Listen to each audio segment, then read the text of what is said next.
Welcome to this detailed tutorial on how to name a slide in PowerPoint.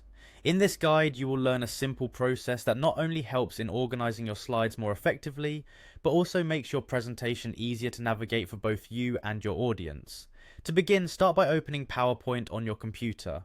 This first step is essential because it launches the program where you are going to make the necessary modifications. Once PowerPoint is up and running, take a moment to locate the presentation you wish to modify. You might select it from your recent documents or navigate through your file explorer if you need to open a file stored on your computer. After you have your presentation on screen, the next instruction is to identify and set your focus on the specific slide you want to name.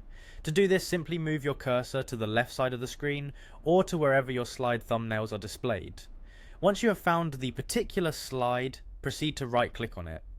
Right-clicking is an important action because it brings up a contextual menu that offers additional options related to the slide's organization and management.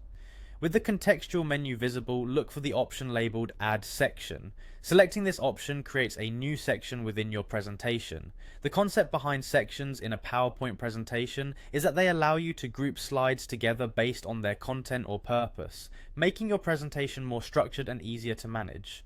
This grouping feature comes in handy when you have lengthy presentations or when you need to rearrange specific blocks of content. Following the addition of a section, the next focus of your task is renaming that section. Renaming the section serves two functions.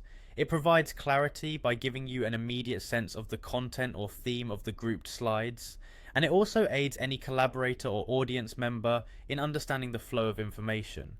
There is a clear rename option displayed on the screen. Click on it to activate the text field where you can enter the desired name for your section. After you have entered the new name, you will see that the change is reflected in the slide navigator, which makes it clear that your section now bears its own distinct identity. However, in some cases when slides are grouped within the section, there may be slides that do not belong to the newly defined group. If you notice that some slides need to be moved out of this newly created section, simply grab those slides with your mouse and drag them out of the section area. This dragging action reassigns the slide back to the main presentation flow or into another section if necessary. By following these steps, you will have not only successfully named a slide section in PowerPoint, but also organized your presentation in a more efficient manner. This organization technique is particularly useful when working on complex presentations that require clear structure and easy navigation. Enjoy making your presentations more dynamic and user-friendly with these simple yet powerful organizational techniques.